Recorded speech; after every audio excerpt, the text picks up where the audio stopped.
last week was a bit. The spirits were high last week. The spirits were high. I decided I'm never shooting a video on Sunday again because I feel like Jesus' sister. Hey, last week was too much, guys. Last week was too much.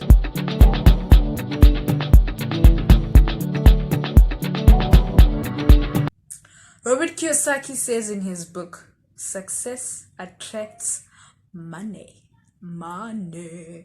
Remember, it's not money that will make you successful. It is success that will attract your money. Hello, hello, hello, hello, hello, hello, hello. Hello, everyone. Welcome to the 4th episode of #Nonfiction Sundays. This is where we're at, guys. This is where we're at. Robert Kiyosaki's Cash Flow Quadrant. Horrible book. Okay, hi guys. I hope you're doing okay. Thank you for joining me once again. Feel at home, right? Feel at home. This is the spirit. This is the spirit. This is the spirit. Right, guys. So today we are reviewing Robert Kiyosaki. Ooh, I like that flash. Today we are reviewing Robert Kiyosaki's the Cash Flow Quadrant. Right, guys. I don't know how I can say that this book was hard to read. Like, okay, no, I'm lying. Like, but the first and foremost, this book was a horrible read. It was difficult to read. Guys, it takes me a maximum of 7 days, like 7 days where I read to finish a book. This one, I couldn't. I thought I was gonna read like 50 because it has like 372 pages. So I thought I was gonna read 50 each day, and then I was supposed to finish by Wednesday this week so I can start next week's book. Book was like even now, guys, I'm not finished. I'm on 343 and the book ends on 372. I'm not finished.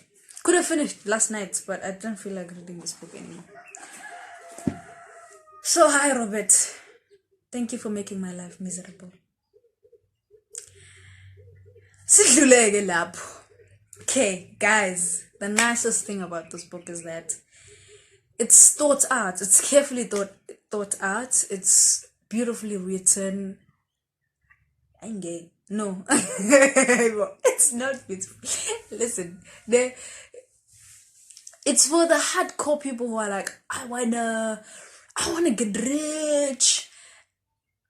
Like, I also wanna get rich, but if I had to read books like this all the time, I'm not gonna make it.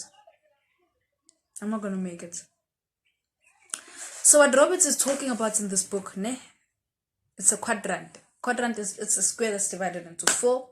Right. On the left-hand side, we have the E, which is employee, and we have the S, which is for the self-employed. Right. And then on the right side, we have the B, which is the business people, and then we have I, which is the investor. So this quadrant, it is talking about people who, it's classifying people according to their money habits. The left-hand side is everyone. The right-hand side is the millionaires and the billionaires. And what he is talking about is how you can move from the left-hand side, which is employee and self-employed, to the right-hand side, which is business person and investor. That's how you can get rich, basically, is what he's saying. And he goes on to explain the characteristics of the people in the E and the A and the S and the B and the I. And he goes on to repeat himself over and over again, explaining the people in the I, explaining the people in the B, explaining the people in the E, and explaining the people in the S. Hey, he repeats himself a lot.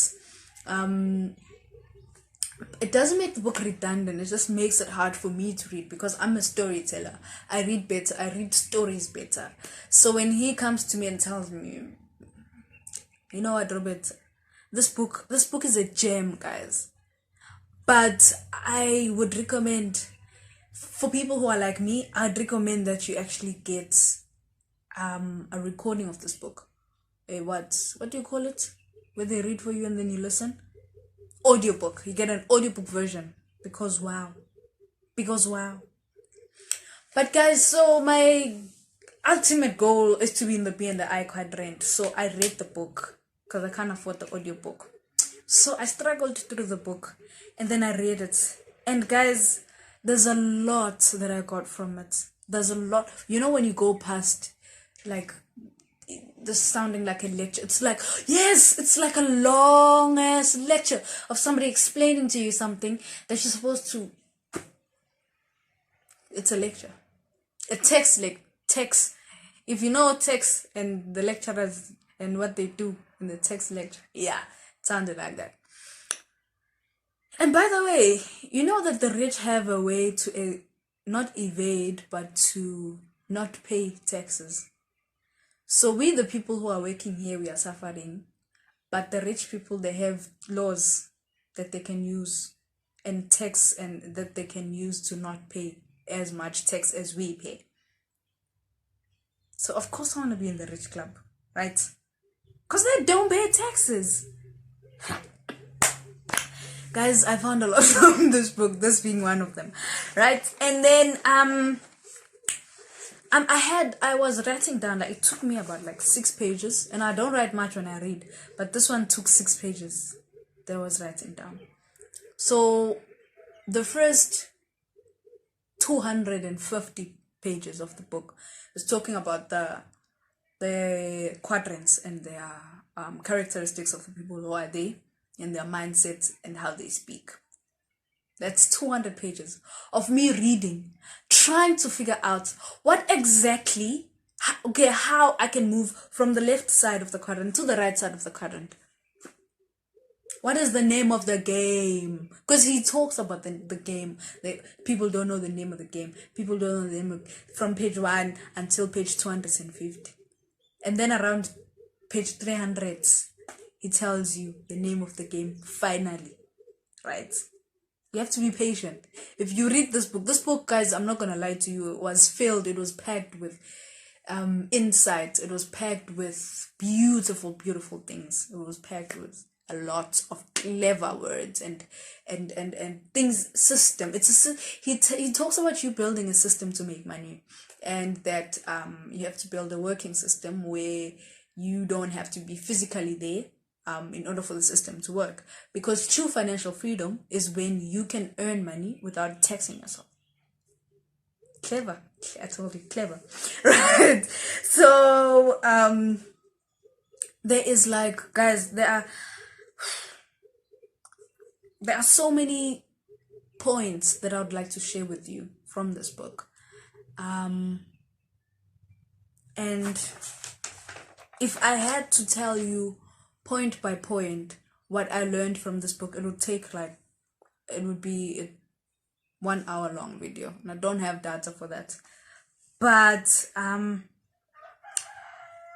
guys, the game, basically the game that is being played by the moneyed people, is the game of capitalism. And you have to go out and find out what capitalism is. You have to try and make sense of capitalism, because that's the way that the rich make money. Capitalism. Guys, I love this flash. I love this. I love this flash. Anyways, yes, capitalism, right? It talks about how many assets you can acquire, assets that will generate money for you. How the game is played. It is who owes, who is indebted to whom, right? That's how you play the game. You want to make sure that people owe you and you don't owe people. That's how you play the game. See, I'm the master of the game. I'm the master of the game now, right? So guys, and then as I was reading this, as I was coming towards the end of the book, which is where the juices are at towards the end of the book, where he talks about emotional intelligence, that it is all in the mindset. For you to move from being an employee to being a business person, a business that does not need your presence to work, you have to change your mindset, the way you think, the way you talk, the words that you use have to change as well. So yeah, it's a mental process basically. To move from the left quadrant to the right quadrant needs you to use your mind, to speak the words of the people in the right quadrant, to think like the people in the right quadrant, to read a lot of books like the people in the right quadrant, to allow yourself to do what you need to do. You know, mawufuna ukuya ku-right quadrant awuzivumeli ukuthi hayi-ke ngiyanqenda namhlanje ngeke ngifunde incwadi. You're not in the correct, you're not in the right side of the world, right? So that's what the book is saying. And he talks a little about goal setting, which takes me back to Terry. That he says that if you have a goal that you want to achieve, before you do whatever it is you need to do to have what you want to have. If I say I want to lose 10 kg, I don't want to. But if I want to lose 10 kg, what do? I go and I exercise. And then 3 days later, I'm tired, I'm not exercising anymore, I'm binge watching Generations and I'm eating. Right? That's how it works. But that's not how it's supposed to be. Because we skip the first step. We go from writing down the goal to doing, and then we think we're gonna have, but it never happens. The reason for that is because you have to be there in your mind first. You have to act like you've lost 10 pounds. Think like a person who's lost that 10 kg. Look at me saying 10 pounds. The 10 kg that you want to lose before you actually get there. Mindset. It's the cleverest thing there is. Your mindset. So you have to fix your mind in order for you to be able to do the things. Okay? It's all here. So basically in this and towards the last part of the book, he gives you 7 steps to get to the right side of the current. So if you want to first be a business person before you become an investor. But the ultimate is the investor who makes passive income. So that's where we're going, to the investor quadrant. Right? You with me? Buy this book, read it, and then come and talk to me afterwards, because that's where we're going. Yes. So what he's trying to say in 372 pages is that for you to be financially free, it takes the change of your mindset and your habits. In 372 pages, that's all he's saying. But it's profound. This book is profound because Robert Kiyosaki has achieved what he's talking about, and he is more a mentor than a motivational speaker. And those are the people you should be following. Your mentors, not your motivational speakers. Right? Because if you want to make it, you gotta find people who have made it. Yeah. Okay, guys, so that's it for this week. But guys, next week I wanted to read Think and Grow Rich by Napoleon Hill. I tried reading that book before, never finished it. So I'm gonna finish that this week, and then next week I'm gonna record it and talk to you about it. But guys, this book, like, I felt like I needed like a whole week to think about what this book said to me. Yeah, guys, next week I'm going to be re-talking about this book. I'm going to be re-talking about this book, and I'm going to share with you the 7 steps to move to the B and the I quadrants. But as I also need time to like fix my own mindset to move from the left side to the right side of the quadrant, because it would be useless for me to read all these 372 pages in 2 weeks and then move on after that before it does anything to me. So I'm gonna need time to just sit with this book and find out what it says, and then come back to you and tell you guys what the deep meaning of this book was to me. So next week we are going to have Rich Dad's Cash Flow Quadrant Guide to Financial Freedom Part 2. Right. And then the week after, then we'll talk about Napoleon Hill. Right, so one more time, a big shout out to Jason, who loaned me this book a few years ago. I'm sorry that I'm only getting to read it now. Thank you so much for borrowing me this book because I'd never buy it myself. And if I knew, I'd have read it much, much earlier. Also, please borrow me your book that says The Art of War. Is it? So I was reading another novel, it was talking about the art of war, and it seemed like really good. So I must try and get my hands on this book and we can talk about it some other time. Alrighty, guysy. Thank you, guys. I love you guys. I hope you like my new hairstyle, guys. I noticed something. These past 3 episodes, I had been wearing a duke, right? But now I am not wearing a duke because I cut my hair. The reason why I was wearing a duke is because my hair was awful. But now my hair is not awful, so I'm not wearing a duke. This is my new look, guys. Anywho, I love you guys. Keep taking care of yourself. Keep reading and getting better Self-develop yourself. The greatest investment you can make is in yourself. See you next week.